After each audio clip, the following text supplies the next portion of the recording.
Good morning, everybody. So today I want to show you a couple different things you can do with your canes if you have a round cane. So, this is the same one that I've already baked. So this part was from a demo earlier. I'm just going to work on this side. And I've already sliced a bunch of parts of my cane. Now, depending on how big your cane is, you may have enough to cover the whole thing and you may not. It just kind of depends. So I have an extra color here that I'm going to be using to kind of show a couple different techniques. Let's get going. So first off, you want to kind of decide, like, once your cane's all sliced, how many pieces do you actually have? Do you have enough to just make a border and then you're going to need to add on other things to it? Do you have more than that? I don't know. So it kind of depends. So if you only have enough to do a border, you could do that, and you can have alternatives in there. And remember, you just have to make sure that when you glue these down, you have to use the bakeable adhesive for oven baked clay. So it's really important that you use that. Elmer's glue is not the same. Okay. And best practice is usually adding a little bit onto the thing you've already baked. So it's when you're adding two flat things, or really just two things together, especially if one has been baked, you have to use the little bacon bond, okay? So you put a little bit down and you just kind of squish it on there, okay? Now I have the option where, I can have it like this, where I'm just doing a row all the way across.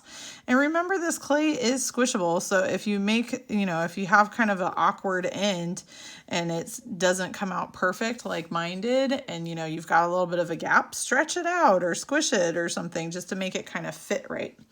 So you could just lay it out and make a border. You could, if you have enough pieces, you could fit them together like this and have it, go all the way around like that. Or you could do another thing, which I think looks kind of cool, especially with these little texture bits, is you could make it more like an overlapping fish scale type thing. So if you do that, you would still need to add on glue each time, but you would just overlap. You would put a little dot of glue and you would overlap the pieces like this. And then you would add a little bit more glue. So you would add on glue for each one of these pieces. And if you start in the corner each time when you do this, and always check, like if you have a funky spot, like I've got some little marks in there because I didn't keep my finger clean. If you have a funky spot on one side, flip it over and check the other side. Like, don't leave funky stuff, right? Okay, so I could start to overlap in the corners like that. That adds a lot of, visual interest to it and everything. So that could be really cool. That's a good option too for if you don't have enough to make a border that goes all the way around.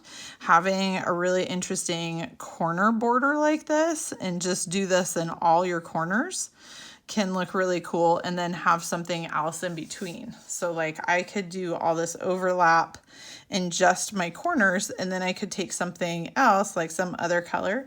I could do you'd still have to glue these. So these aren't gonna stick unless I add on the bacon bond glue, but you could make like a little pebbled surface where you take a bunch of little balls and kind of gently push them down together, and you could fill this all in with the little pebbled surface. You could make, let me scoot these out of the way. You could make some coils and add a coil border. So, depending on what kind of border you want, and how much clay you have left, because remember, we still have more projects that we need to do. So, use your clay wisely. So you could make a coil like so, and you could add in, cut and glue a coil. Now, if you're gluing a coil, usually I have all my coils kind of ready to go, and I just put glue all over the whole surface and then just set my coils on top. So like I could have my coil, And I could just keep adding more and more coils. And remember, you can cut off the extra and, you know, use the extra elsewhere. But it can look really cool when you have a series of coils that are next to each other. So, you know, having them as even as you can and then lining them up next to each other like that. And filling in that space with the little coils, that could be really cool too. If you choose to do something like that, do spend some time and make sure that your coil is actually nice and smooth. Like I tried to do mine really fast, but you want to try to keep it as nice and smooth as you can when you do that. So those are a couple different options with a little circle. So making a little border or layering it like a fish scale. All right, thanks everybody.